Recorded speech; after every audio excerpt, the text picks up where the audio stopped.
అందరికీ నమస్తే అండి. ఏపీ గవర్నమెంట్ కి ధన్యవాదాలండి. మమ్మల్ని మీరేం చేయాలనుకుంటున్నారో మాకు అర్థం కావట్లేదు కానీ మా వారిని స్టేషన్ల మీద స్టేషన్లు తిప్పుతున్నారు. ఆయన నిజంగానే తప్పు మాట్లాడారంటే కేసుల మీద కేసు వేస్తున్నారు. వాటన్నిటికీ ఆయన బెయిల్స్ తెచ్చుకుంటున్నారు, మళ్లీ వేస్తున్నారు, మళ్లీ తెచ్చుకుంటున్నారు. బట్ ఎందుకండి ఇంత హెరాస్ చేస్తున్నారు? అవసరమా మీకు? ఒక మనిషి నోటి నుంచి ఒకళ్ళు మాట్లాడితే తప్పు, ఇంకొకరు మాట్లాడితే తప్పు కాదు అన్నప్పుడు ఇవే కేసులు పవన్ కళ్యాణ్ గారి మీద కూడా వేయాలి కదండి. ఆయన మాట్లాడిందే మా వారు మాట్లాడారు. మా కుటుంబం మొత్తాన్ని చంపేయాలనుకుంటే ఒకేసారి చంపేయండి. ఇలా కేసుల మీద రోజుకొకటి నాకున్న పసిపిల్ల చాలా బాధపడుతుంది. వాళ్ళ నాన్నగారు కావాలి అనేసి చాలా ఇబ్బంది పడుతుంది. నాకున్న చిన్న పాప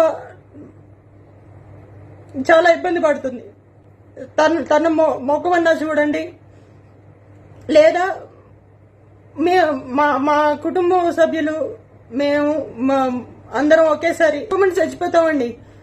ఎందుకంటే నోట్లోంచి ఒక మాట వచ్చిన తర్వాత ఒకళ్ళు మాట్లాడితే తప్పు లేదు, ఇంకొకరు మాట్లాడితే తప్పు అన్నప్పుడు హింస పెడుతున్నారండి. మీరు కేసులు పెట్టట్లేదండి. ఒక కేసు అంటే సరేనండి, ఒక స్టేషన్ అంటే సరేనండి, బెయిల్ వస్తుంది మళ్ళీ తీసుకెళ్తున్నారు, బెయిల్ వస్తుంది మళ్ళీ తీసుకెళ్తున్నారు అంటే ఒకసారి ఆలోచించండి సార్. లేదా చంపేయండి, ఒకసారి చంపేయండి, అయిపోతుంది. ఇక మీరు ప్రశాంతంగా మీరు చేసుకోవచ్చు. మిమ్మల్ని ప్రశ్నించడమే మా వారు చేసిన తప్పైతే చంపేయండి. ఆయనతో పాటు మమ్మల్ని చంపేయండి. ఆయన ఒక్కడనే కాదు, ఆయనతో పాటు ఆయన కుటుంబం, నేను, నా కూతురు, మమ్మల్ని కూడా చంపేయండి.